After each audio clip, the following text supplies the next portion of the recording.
তো বন্ধুরা, তোমাদের কাছে চলে এসেছি আবার একটা রেসিপি নিয়ে। তা আমার ছেলে ভেটকি মাছের মাথা খেতে চেয়েছে। তার বাবা ভেটকি মাছের মাথা নিয়ে এসছে। তা ভেটকি মাছের মাথা আলু দিয়ে কষা কষা একদম হবে। তা আমি এদিকে কড়াটাও বসিয়ে দিয়েছি, আর মাছের মাথায় নুন দিয়ে দিলাম, হলুদ দিয়ে দিলাম। তা আমি নুন হলুদ মাখিয়ে নিচ্ছি। আমাদের কড়াটা গরম হয়ে গেছে, কড়াতে তেল দিয়ে দিলাম। তেল গরম হয়ে গেছে, মাছের মাথাগুলো ভেজে নেব। আমাদের মাছের মাথাগুলো ভাজা হয়ে গেছে, তুলে নিচ্ছি। মাছের মাথাগুলো সব ভেজে নেব। হয়ে গেছে, তুলে নিচ্ছি। একটা শুকনো লঙ্কা দিলাম, একটা এলাচ দিলাম, দারচিনি দিয়ে দিলাম, পেঁয়াজ দিয়ে দিলাম। এখানে আদা, টমেটো, পেঁয়াজ দিয়ে দিচ্ছি।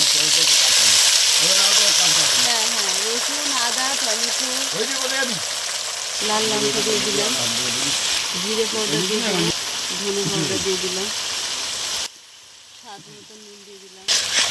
তো মশলাটা কষিয়ে নেব। এখানে আলুগুলো দিয়ে দিলাম, ওটাও কষা হয়ে যাবে।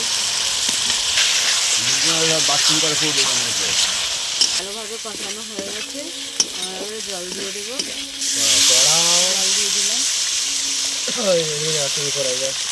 তো দেখুন ঝোল ফুটে উঠেছে। এবার আমরা ভেটকি মাছের মাথাগুলো দিয়ে দিলাম।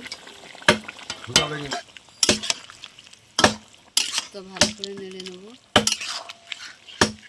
ভালো করে চাপা দিয়ে দিলাম। তো ঢাকাটা খুলে দিলাম। ধনে পাতা দিয়ে দিচ্ছি আমি।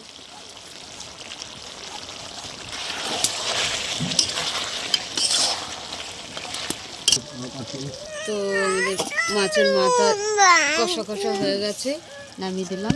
তো মাছের মাথা দিয়ে আলু দিয়ে কষা কষা আমাদের হয়ে গেছে ভেটকি মাছের মাথা।